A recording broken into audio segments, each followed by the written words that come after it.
Este é um trabalho voluntário, sem fins lucrativos, que oferece livros gravados em MP3 para aqueles que não têm condições de ler livros impressos. Para ouvir este e outros livros gratuitamente na íntegra, acesse nosso canal e leia as instruções na aba Sobre. Este livro foi gravado para o uso exclusivo da pessoa com deficiência visual, não podendo ser comercializado de acordo com a Lei nº 9.610, de 19 de fevereiro de 1998. 2 anos atrás, uma amiga minha teve um ganho inesperado. 1 ano e meio antes daquela época, ela havia abandonado o emprego de enfermeira para ir trabalhar para 2 amigos que estavam abrindo uma pequena empresa de atendimento de saúde. A companhia teve um sucesso meteórico e em 1 ano e meio foi comprada por um grande conglomerado por um valor altíssimo. Tendo participado da empresa desde o início, minha amiga saiu da venda cheia de opções de compra de ações, o suficiente para conseguir aposentar-se aos 32 anos de idade. Eu a vi há não muito tempo e perguntei se estava gostando de estar aposentada. Bem, disse ela, é ótimo poder viajar e fazer o que eu sempre quis fazer, mas o estranho é que depois que me recuperei da emoção de ganhar todo aquele dinheiro, as coisas mais ou menos voltaram ao normal. Quer dizer, tudo está diferente, comprei uma casa nova e tudo mais, mas em geral acho que não estou muito mais feliz do que era antes. Por volta da mesma época em que minha amiga estava recebendo os lucros inesperados, outro amigo da mesma idade descobriu que era soro positivo. Nós conversamos sobre como ele estava lidando com o seu estado. É claro que a princípio fiquei arrasado, disse ele, e demorei quase 1 ano só para aceitar o fato de estar com o vírus. Mas ao longo do último ano as coisas mudaram. Parece que aproveito cada dia mais do que jamais aproveitei antes. E se analisarmos de momento a momento, estou mais feliz agora do que nunca fui. Parece simplesmente que aprecio mais o dia a dia e sinto gratidão por não ter até agora apresentado nenhum sintoma grave da AIDS e por poder realmente aproveitar o que tenho. E muito embora eu preferisse não ser soropositivo, devo admitir que, sob certos aspectos, a doença transformou minha vida para melhor. Em que termos? Perguntei. Bem, por exemplo, você sabe que eu sempre tive a tendência a ser um materialista inveterado. Só que ao longo do último ano, a procura da aceitação da minha mortalidade descortinou todo um mundo novo. Comecei a explorar a espiritualidade pela primeira vez na minha vida, lendo um monte de livros e conversando com as pessoas, descobrindo tantas coisas nas quais nunca havia pensado antes. Fico empolgado só de acordar de manhã, de pensar no que o dia pode me trazer. Essas duas pessoas ilustram o ponto essencial de que a felicidade é determinada mais pelo estado mental da pessoa do que por acontecimentos externos. O sucesso pode produzir uma sensação temporária de enlevo, ou a tragédia pode nos mandar para um período de depressão, mas mais cedo ou mais tarde, nosso nível geral de felicidade acaba migrando de volta para uma certa linha de referência. Os psicólogos chamam esse processo de adaptação, e nós podemos ver como esse princípio atua no nosso dia a dia. Um aumento, um carro novo ou um reconhecimento por parte dos colegas podem nos deixar animados por um tempo, mas logo voltamos ao nosso nível costumeiro de felicidade. Da mesma forma, uma discussão com um amigo, um automóvel na oficina ou um pequeno ferimento podem nos deixar de péssimo humor, mas em questão de dias, nosso espírito volta ao que era antes. Essa tendência não se limita a acontecimentos triviais, de rotina, mas persiste, mesmo sob condições mais extremas de sucesso ou catástrofe. Pesquisadores que estudavam os ganhadores da loteria estadual no Illinois e da loteria britânica descobriram, por exemplo, que a empolgação inicial ia passando com o tempo e os ganhadores voltavam à sua faixa habitual de felicidade de cada momento. E outros estudos demonstraram que mesmo aquelas pessoas que são vítimas de acontecimentos catastróficos, como por exemplo o câncer, a cegueira ou a paralisia, tipicamente recuperam o seu nível normal ou quase normal de felicidade de rotina, depois de um período adequado de ajuste. Portanto, se nossa tendência é voltar para o nível de referência de felicidade que nos é característico, não importa quais sejam as condições externas, o que então determina esse nível de referência? E o que é mais importante, será que ele pode ser modificado, fixado numa faixa mais alta? Alguns pesquisadores defenderam recentemente a tese de que o nível de felicidade ou bem-estar característicos de um indivíduo é determinado geneticamente, pelo menos até certo ponto. Estudos como, por exemplo, um que concluiu que gêmeos idênticos, abre parênteses, que têm a mesma constituição genética, fecha parênteses, tendem a apresentar níveis muito semelhantes de bem-estar, independentemente do fato de terem sido criados juntos ou separados, levaram esses pesquisadores a postular a existência de um ponto biológico fixo para a felicidade, instalado no cérebro desde o nascimento. Entretanto, mesmo se a constituição genética desempenhar um papel no que diz respeito à felicidade, e ainda não foi dada a última palavra quanto à extensão desse papel, há um consenso geral entre os psicólogos de que qualquer que seja o nível de felicidade que nos é conferido pela natureza, existem passos que podem ser dados para que trabalhemos com o fator mental, a fim de aumentar nossa sensação de felicidade. Isso porque a nossa felicidade de cada momento é em grande parte determinada por nosso modo de encarar a vida. Na realidade, o fato de nos sentirmos felizes ou infelizes a qualquer dado momento costuma ter muito pouco a ver com nossas condições absolutas, mas é sim uma função de como percebemos nossa situação, da satisfação que sentimos com o que temos. A mente que compara. O que determina nossa percepção e nosso nível de satisfação? Nossa sensação de contentamento sofre forte influência da nossa tendência à comparação. Se comparamos nossa situação atual com o nosso passado e concluímos que estamos em melhor situação, sentimos-nos felizes. Isso ocorre, por exemplo, quando nossos rendimentos anuais sobem de repente de $20.000 para $30.000. Mas não é o valor absoluto da renda que nos deixa felizes, como logo descobrimos quando nos acostumamos ao nosso patamar e percebemos que só voltaremos a ser felizes quando ganharmos $40.000 por ano. Também olhamos à nossa volta e nos comparamos com os outros. Por mais que seja nossa renda, nossa tendência é sentir insatisfação se nosso vizinho estiver ganhando mais. Atletas profissionais queixam-se amargamente de salários anuais de 1, 2 ou 3 milhões de dólares, mencionando o salário mais alto de um colega da equipe como justificativa para seu descontentamento.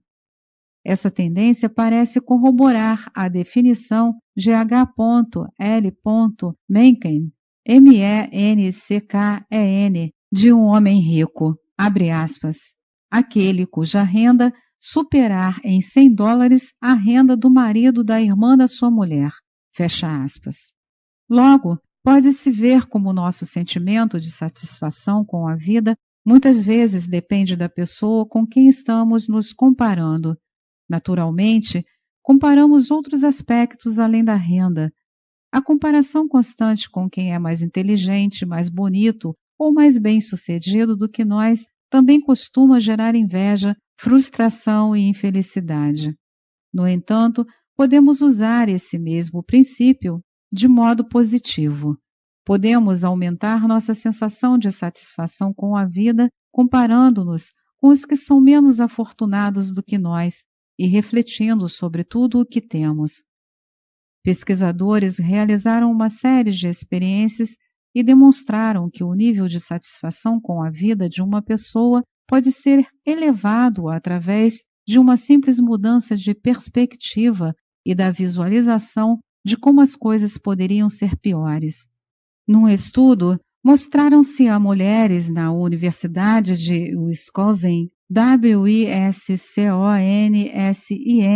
em Milwaukee, Milwaukee, imagens das condições de vida extremamente duras vigentes em Milwaukee na virada do século passado. Ou pediu-se às mulheres que imaginassem tragédias pessoais, como sofrer queimaduras ou ficar deformada, e escrevessem a respeito. Depois de terminado esse exercício, foi pedido às mulheres que avaliassem a qualidade das suas próprias vidas. O exercício resultou num aumento da sensação de satisfação com a vida. Em outra experiência, na Universidade do Estado de Nova York, em Buffalo, pediu-se aos objetos da pesquisa que completassem a frase, abre aspas, fico feliz por não ser, fecha aspas. Depois de repetir esse exercício 5 vezes, os participantes apresentaram uma nítida elevação nos seus sentimentos de satisfação. Pediu-se a outro grupo que completasse a frase, abre aspas, eu gostaria de ser, fecha aspas. Dessa vez, a experiência deixou as pessoas sentindo uma insatisfação maior com a vida. Essas experiências que demonstram nossa possibilidade de aumentar ou diminuir nossa sensação de satisfação com a vida por meio de uma mudança de perspectiva, sugerem com clareza a supremacia da nossa disposição mental no que diz respeito a levar uma vida feliz. Embora seja possível alcançar a felicidade, explica o Dalai Lama, ela não é algo simples. Existem muitos níveis. No budismo, por exemplo, há uma referência aos 4 fatores de realização ou felicidade: riqueza, satisfação material, espiritualidade e iluminação. Juntos, eles abarcam a totalidade da busca do indivíduo pela felicidade. Abre aspas, deixemos de lado por um momento as aspirações máximas espirituais ou religiosas, como a perfeição e a iluminação, e lidemos com a alegria e a felicidade como a entendemos num sentido rotineiro ou material. Dentro desse contexto, há certos elementos essenciais que convencionamos reconhecer como propiciadores da alegria e da felicidade. Por exemplo, considera-se que a saúde é um dos fatores necessários para uma vida feliz. Outro fator que encaramos como fonte de felicidade são nossos recursos materiais ou a riqueza que acumulamos. Outro fator é ter amigos ou companheiros. Todos nós reconhecemos que, a fim de levar uma vida realizada, precisamos de um círculo de amigos com quem possamos nos relacionar emocionalmente e em quem confiemos. Ora, todos esses fatores são, no fundo, fontes de felicidade.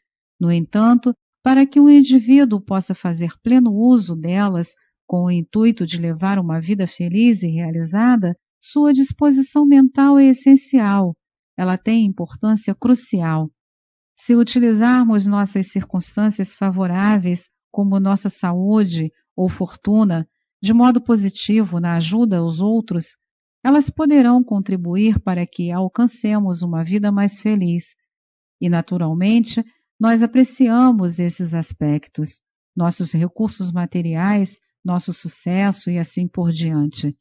Porém, sem a atitude mental correta, sem a atenção ao fator mental, esses aspectos terão pouquíssimo impacto na nossa sensação de felicidade a longo prazo.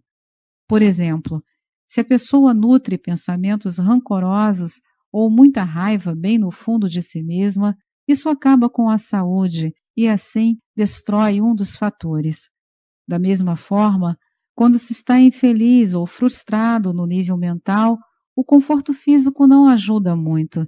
Por outro lado, se a pessoa conseguir manter um estado mental calmo e tranquilo, poderá ser muito feliz apesar de sua saúde ser frágil.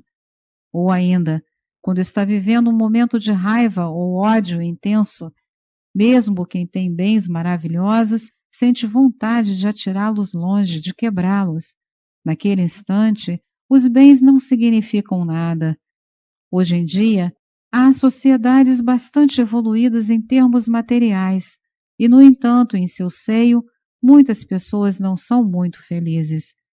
Logo abaixo da bela aparência de afluência, há uma espécie de inquietação mental que leva à frustração, a brigas desnecessárias, à dependência de drogas ou álcool e, no pior dos casos, ao suicídio. Não há, portanto, nenhuma garantia de que a riqueza em si possa proporcionar a alegria ou a realização que buscamos. Pode-se dizer também o mesmo a respeito dos amigos. Quando se está num estado exacerbado de raiva ou ódio, até mesmo um amigo íntimo parece de algum modo meio frio ou gélido, distante e perfeitamente irritante. Tudo isso indica a tremenda influência que o estado da mente, o fator mental, exerce sobre nossa experiência do dia a dia. Naturalmente, devemos encarar esse fator com muita seriedade. Portanto, deixando de lado a perspectiva da prática espiritual, mesmo em termos terrenos, no que diz respeito a levarmos uma existência feliz no dia a dia, quanto maior o nível de serenidade da mente, maior será nossa paz de espírito e maior nossa capacidade para levar uma vida feliz e prazerosa. Fecha aspas. O Dalai Lama parou por um instante como que para deixar que essa ideia assentasse e depois prosseguiu. Abre aspas. Eu deveria mencionar que quando falamos de um estado mental sereno ou de paz de espírito, não deveríamos confundir isso com um estado mental totalmente insensível, apático. Ter um estado de espírito tranquilo ou calmo não significa ser completamente desligado ou ter a mente totalmente vazia. A paz de espírito ou a serenidade tem como origem o afeto e a compaixão. Nisso há um nível muito alto de sensibilidade e sentimento. Desde que falte a disciplina interior que traz a serenidade mental, disse ele, não importa quais sejam as condições ou meios externos que normalmente se considerariam necessários para a felicidade. Eles nunca nos darão a sensação de alegria e felicidade que buscamos. Por outro lado, quando dispomos dessa qualidade interior, uma serenidade mental, uma certa estabilidade interna, neste caso, mesmo que faltem vários recursos externos que normalmente se considerariam necessários para a felicidade, ainda é possível levar uma vida feliz e prazerosa. Fecha aspas. Esta é mais uma edição do canal Livros Falados Voz Humana. Que o bem, o bom e o belo se multipliquem em benefício das criaturas.